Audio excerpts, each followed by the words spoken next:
Une vie bonne pour les mortels, Alain Bogaerts. Deuxième lecture par Marianne Renders.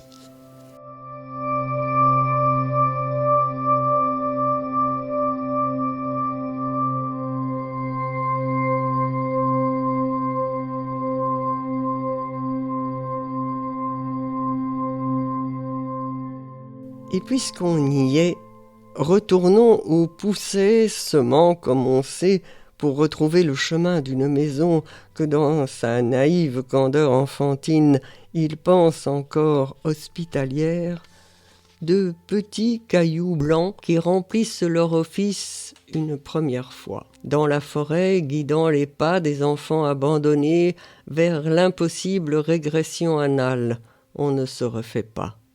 Ou alors différemment.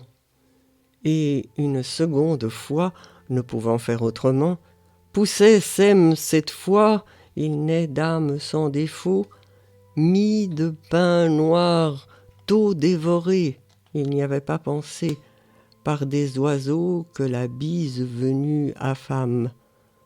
De ne connaître pas la peur de mourir n'empêche ni le froid ni la faim, et n'ôte rien au supplice insidieux du ventre creux, du vertige à soulever tournoyant le cœur vide, et des ailes qui flageolent, n'apaisent pas, ne rachètent pas, ne résout pas.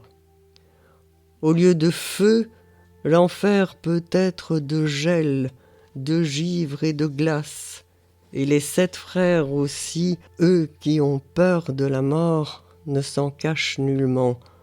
On froid d'un froid de coutelas à transpercer l'os de part en part, et fait toute violacée et comme brûler d'âpres et mauvaises brûlures la peau et la faim qu'ils ont. D'une faim qui donne à chercher des yeux partout quelque chose, mais quoi?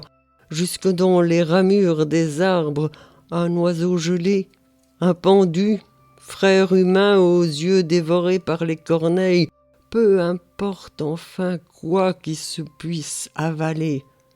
N'inventons pas, les épouvantes se suffisent à elles-mêmes, mais de grâce qui se mange, du beaucoup, de l'encore, du forcément bon puisque ça se mange, se mastique et s'ingurgite, du dont on ne peut se passer et dont impossiblement, nul pour expliquer et comprendre comment, on se passe pourtant dans la forêt immobile, où ils sont sans repère, perdus, lorsque, une seconde à peine avant la chute dans la noire béance du désespoir, Pousset montre irréfutablement qu'on a toujours besoin d'un plus réceptif à l'étrangeté du monde que soi. Petit, mais agile donc, Pousset à l'idée tombée du ciel de monter au sommet d'un grand arbre. Pour Pousset, mon frère Pousset, ne vois-tu rien advenir que lune qui poudroie et neige qui blanchoie? Vois s'il est proche ou lointain, havre où se réfugier pour sauver sa peau qu'on a violacée et noirâtre et crevassée, et s'emplir la panse qu'on a de longtemps vidée. On l'entend, outre-tari, amer remuer sa haine, sa rage, sa rancune, son aigreur et son irrépréhensible et folle envie de cogner dur, comme cafard, d'écraser tout ce qui bouffe, ayant bouffe à satiété.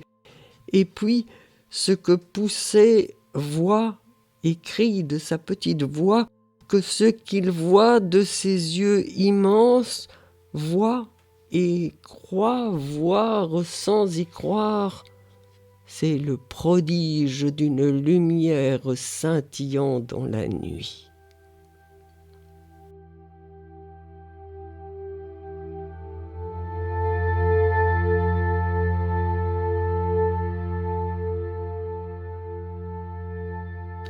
Une vie bonne pour les mortels, Alain Bogaerts. Deuxième lecture par Marianne Renders.